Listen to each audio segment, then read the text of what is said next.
Hello, everyone. So, as to introduce myself, and as we officially start with this new course, my name is Nick Branyan, and I am currently a social studies teacher for a high school.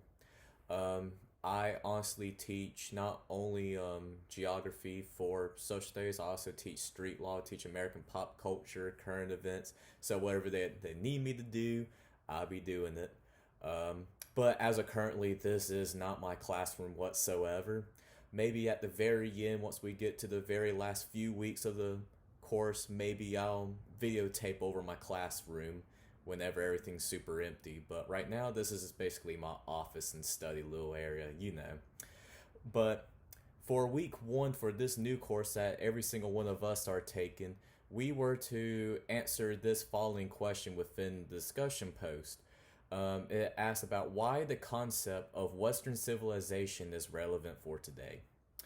So, as I was honestly reading from one of the books that we've honestly had from David Hannan, or Daniel Hannan, I should say, there was at least a quote that I found that was basically from Winston Churchill, and it had three things.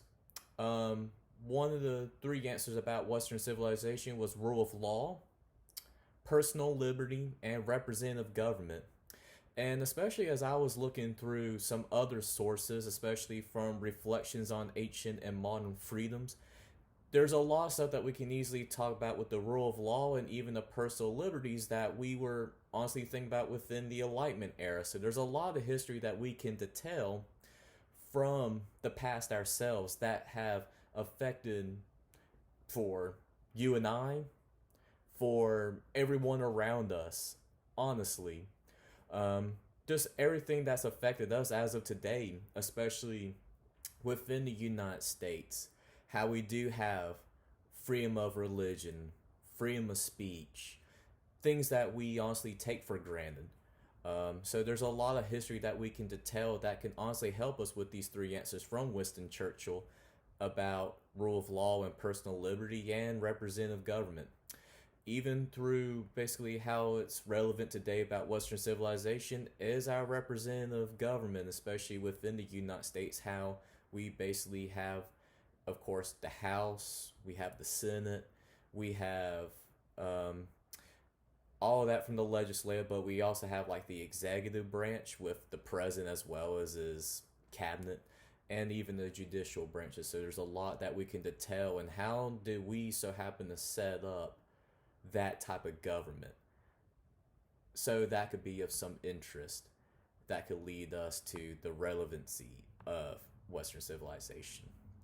And even with the video from Carey Roberts, why a course on Western freedoms, I also want to make sure that we can honestly detail about how maybe in a way that we can honestly see the differences between Western traditions as well as maybe some other traditions throughout maybe different parts of Asia for that matter.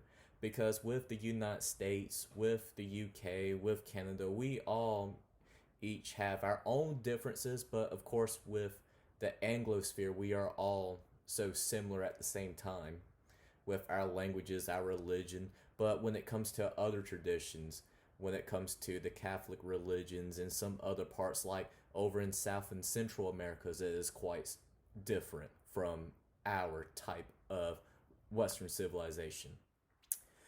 Hopefully, this answers the question about why Western civilization is relevant today.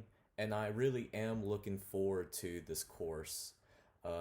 And I hope each and every single one of y'all have a wonderful rest of your week.